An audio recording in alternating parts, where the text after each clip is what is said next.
एक गांव में एक गरीब लड़का रहता था जो रोज खाने के लिए भटकता था और कहीं से खाना इकट्ठा करता था, लेकिन हर दिन उसका खाना गायब हो जाता था। एक दिन उसे पता चला कि एक चूहा उसका खाना चुरा लेता है, तो उसने उस चूहे को पकड़ लिया और उससे पूछा कि तुम जानते हो कि मैं कितना गरीब हूँ, फिर भी तुम मेरा खाना चुराते हो। अगर आपको चोरी करनी ही है तो आप किसी अमीर आदमी के यहाँ चोरी क्यों नहीं करते? तो चूहे ने कहा, आपके भाग्य में कुछ ही चीजें लिखी गई हैं जो आपको मिल जाएंगी। आप कितनी भी कोशिश कर लें, आप कितना भी इकट्ठा कर लें, आप उसे अपने पास नहीं रख सकते। ऐसा कैसे हो सकता है? यह जानकर लड़का बहुत हैरान हुआ। तो चूहे ने कहा कि अगर आप जानना चाहते हैं कि आपके भाग्य में क्या लिखा है तो आपको बुद्ध के पास जाना होगा।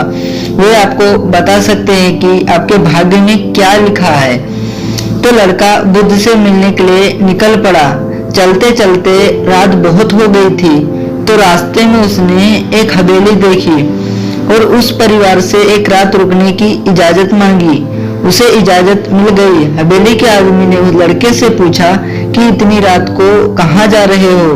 तो उसने कहा कि मैं बुद्ध के पास जा रहा हूं अपनी किस्मत पूछने।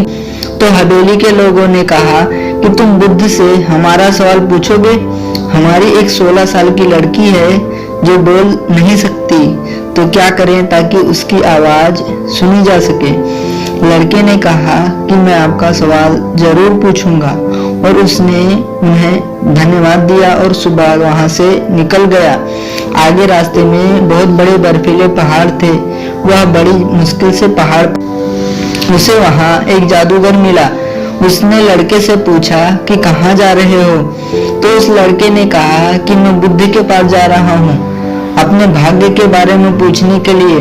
तो जादूगर ने कहा कि क्या आप बुद्ध से यह सवाल पूछेंगे? मैं हजारों वर्षों से तपस्या कर रहा हूँ ताकि मैं स्वर्ग जा सकूं, और मेरे अनुसार मुझको अब तक स्वर्ग में पहुंच जाना चाहिए था। तो मुझे स्वर्ग जाने के लिए क्या करना चाहिए? लड़के ने कहा कि ठीक है, मैं आपका सवाल बुद्ध से पूछूंगा। जादूगर के पास एक छड़ी थी। उस छड़ी की मदद से लड़के को बर्फ के पहाड़ के उस पार पहुंचा दिया गया।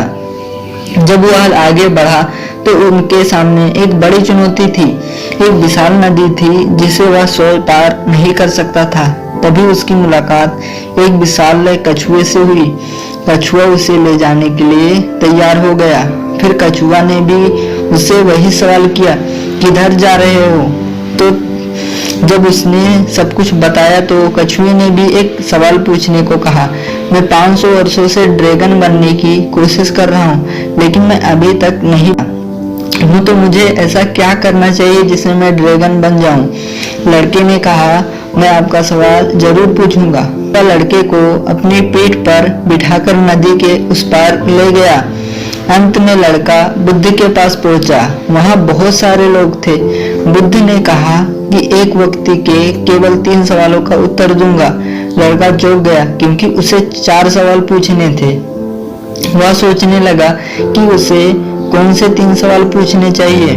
उसने कछुए के बारे में सोचा कि कछुआ 500 साल से घसीटने की कोशिश कर रहा है। स्वर्ग जाने के लिए जादूगर 1000 सालों से तपस्या कर रहा है, और वह लड़की बिना बोले पूरी जिंदगी कैसे गुजार सकती है? फिर मन ही मन सोचा कि मैं सिर्फ गरीब हूँ, मैं मांगकर भी अपना जीवन जी सकता हूँ, लेकिन कछुआ, जादूगर और लड़की की मुसीबत मेरी मुसीबतों से काफी बड़ी है। तो लड़के ने बुद्ध से अपने 3 सवाल पूछे। गरीब लड़के के 3 सवाल बुद्ध ने उत्तर दिया कि कछुआ 500 वर्षों से घसीटने की कोशिश कर रहा है, लेकिन अपने कवच को छोड़ने के लिए तैयार नहीं है। वह तब तक ड्रैगन नहीं बन पाएगा जब तक वह कवच नहीं छोड़ देता।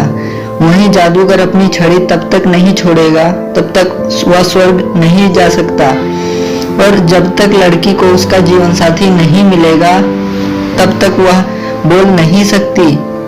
सुनकर लड़का वापस कछुए के पास आया और उसे सब कुछ बताया। तब कछुए ने अपना कवच हटा दिया। कवच हटाते ही उसमें से कीमती मोती निकल आए।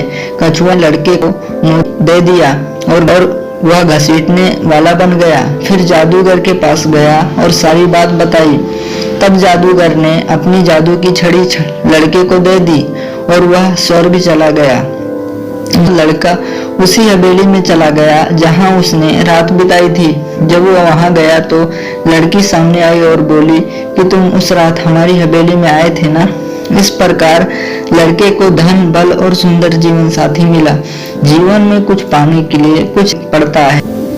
जादूगर ने छड़ी दी तो उसे स्वर्ग मिल गया। इसी तरह जीवन में कुछ बड़ा करने के लिए आपको अपने कंफर्ट जोन से बाहर आना। पानी के ज्यादातर जहाज किनारे पर हैं, लेकिन जहाज किनारे के लिए नहीं बने हैं। समुद्र के बीच में लहरों को चीरते हुए उसे आगे बढ़ने के लिए बनाया गया है। इसीलिए जीवन में कुछ बड़ा करने के लिए जोखिम तो उठाना ही पड़ता है। और अगर आपको लगता है कि आपके जीवन में कई समस्याएं हैं, तो एक नजर उन लोगों पर भी डालें जिनके पास रहने के लिए घर नहीं है, जिनके पास खाने के लिए रोटी नहीं, कोई देख नहीं सकता, कोई चल नहीं सकता, कोई बोल नहीं सकता। क्या आपकी समस्या उनकी समस्या से बड़ी है? वीडियो से आपने क्या सीखा कमेंट में हमें जरूर बताएं। और ऐसे ही वीडियो देखने के लिए चैनल को सब्सक्राइब और वीडियो को लाइक जरूर करें। मिलते हैं नेक्स्ट वीडियो में, तब तक के लिए जय हिंद।